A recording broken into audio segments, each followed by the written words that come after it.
दोस्तों, हमारी धरती घूमती है तो हम सभी को पता है, लेकिन अगर क्या हो धरती के घूमने की रफ्तार कम हो जाए और यदि हमारे धरती के घूमने की रफ्तार तेज हो जाए तो क्या होगा। दोस्तों, आपने क्या कभी सोचा है? हाल ही में 2020 में वैज्ञानिकों ने पाया कि हमारे पृथ्वी के घूमने की रफ्तार तेज हो गई है। पृथ्वी के तेज घूमने की रफ्तार 6 महीने तक जारी रहेगी।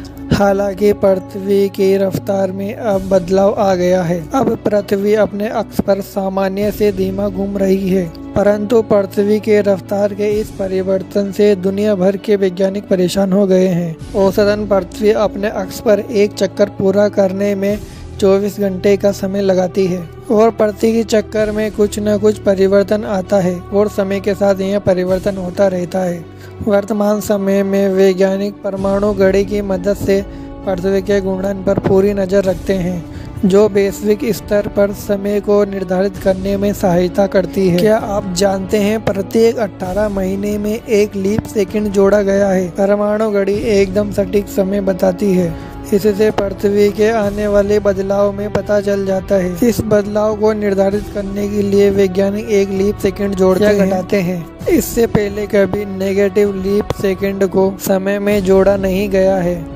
लेकिन 1970 से अब तक 27 बार एक लीप सेकंड जोड़ा गया जब पृथ्वी ने एक चक्कर पूरा करने में 24 घंटे का समय लगाया हो। हालांकि पिछले सालों में उससे कम वक्त लग रहा है। वैज्ञानिकों के अनुसार पृथ्वी ने अपने अक्ष में घूमने में 24 घंटे से कम यानी कि 86,400 सेकंड लगाया है। हालांकि 2020 में यह पलट गया और एक दिन पूरा होने में 86,400 सेकंड से कम का वक्त लगा। जुलाई 2020 में दिन 24 घंटे से कम 1.4060 सेकंड का समय लगा। यह अब तक का सबसे छोटा दिन था। हर दिन 0.5 सेकंड पहले खत्म हो गया। अब जानते हैं समय में हो रहे इस बदलाव से धरती पर क्या हो रहा होगा। इससे पृथ्वी पर कई बड़े बदलाव हो सकते हैं। सैटेलाइट और संपर्क उपकरण सोलर टाइम की मदद से चलते हैं।